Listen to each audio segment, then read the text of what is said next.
Assalamualaikum warahmatullahi wabarakatuh. Perkenalkan, nama saya Yolanda Nurul Sakafah, NPM D1190409 dari kelas manajemen D semester 6 kelompok 5. Di sini saya akan menjelaskan materi mengenai behavioral finance dari mata kuliah manajemen keuangan internasional. Materi yang akan saya bahas yaitu 1. Pengertian behavioral finance, yang kedua konsep behavioral finance, yang ketiga jenis-jenis bias yang mempengaruhi paham perilaku keuangan, yang keempat yaitu asumsi-asumsi behavioral finance, yang kelima faktor perilaku yang bertentangan dengan asumsi pengambilan keputusan, yang keenam yaitu kelompok yang berkepentingan dengan behavioral finance, yang ketujuh mengenai paham perilaku ekonomi dan psikologi, dan yang kedelapan yaitu paham heuristik ekonomi dan keuangan. Langsung saja ke materi yang pertama, yaitu pengertian behavioral finance. Behavioral finance adalah suatu kajian yang meyakini bahwa adanya pengaruh psikologis yang mempengaruhi para investor dalam pengambilan keputusan investasi. Faktor psikologis tersebut bahkan dapat dinilai dapat menyebabkan para investor melakukan hal yang tidak rasional dan tidak dapat diprediksi. Menurut Littner, behavioral finance is the study of how humans interpret and act on information to make informed investment decision. Jika mengacu pada yang dikemukakan oleh Littner, definisi behavioral finance merupakan suatu ilmu yang mempelajari bagaimana manusia menyikapi dan bereaksi atas informasi yang ada dalam upaya untuk pengambilan keputusan yang dapat mengoptimalkan tingkat pengembalian dengan memperhatikan resiko yang melekat di dalamnya. Selanjutnya yaitu materi yang kedua mengenai konsep behavioral finance. Behavioral finance biasanya mencangkup 5 konsep utama, yaitu 1. Mental accounting. Mental accounting ini mengacu pada kecenderungan orang untuk mengalokasikan uang untuk tujuan tertentu. Selanjutnya yaitu herd behavioral. Orang cenderung meniru perilaku keuangan mayoritas dari kelompoknya.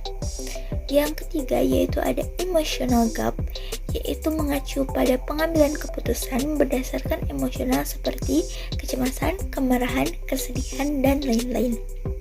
Yang keempat yaitu ada anchoring, yaitu mengacu pada tingkat pengeluaran pada referensi tertentu seperti pengeluaran konsisten berdasarkan anggaran. Yang terakhir yaitu ada self-attribution, yaitu mengacu pada kecenderungan untuk membuat pilihan berdasarkan kepercayaan diri terhadap pengetahuan atau keterampilan sendiri. Oke, materi yang ketiga yaitu jenis-jenis bias yang mempengaruhi paham perilaku keuangan. Paham bias perilaku keuangan terdiri dari 1. Bias distribusi diri. Bias ini percaya bahwa hasil investasi yang baik adalah hasil keterampilan dan hasil yang tidak diinginkan disebabkan oleh nasib buruk. Yang kedua yaitu bias konfirmasi. Bias ini memperhatikan informasi yang menegaskan keyakinan, keuangan, dan investasi, tapi mengabaikan informasi yang bertentangan dengan pendapatnya. Yang ketiga yaitu bias perwakilan.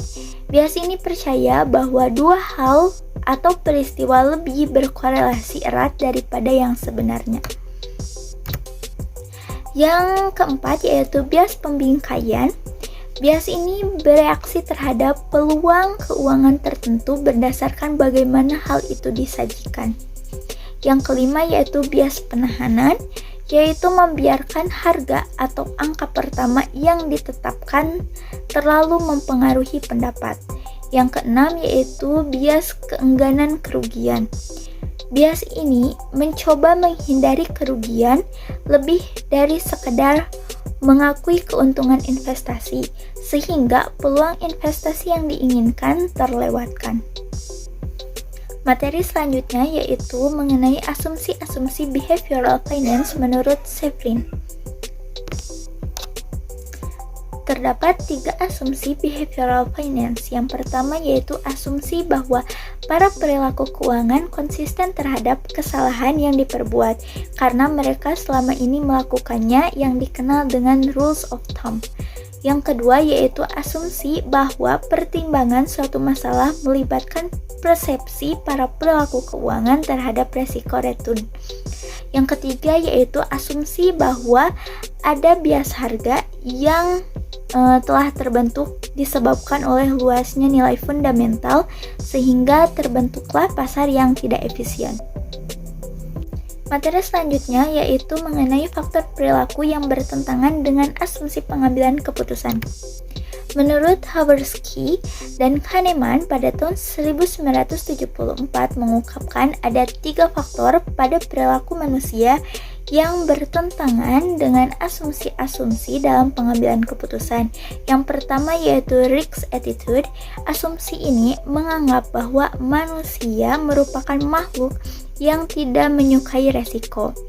Investor akan lebih memilih sebuah investasi yang memberikan tingkat pengembalian yang pasti dibanding investasi yang mengandung ketidakpastian.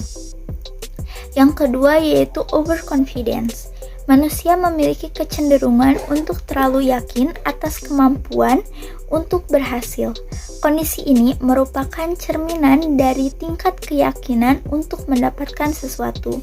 Yang ketiga yaitu mental accounting.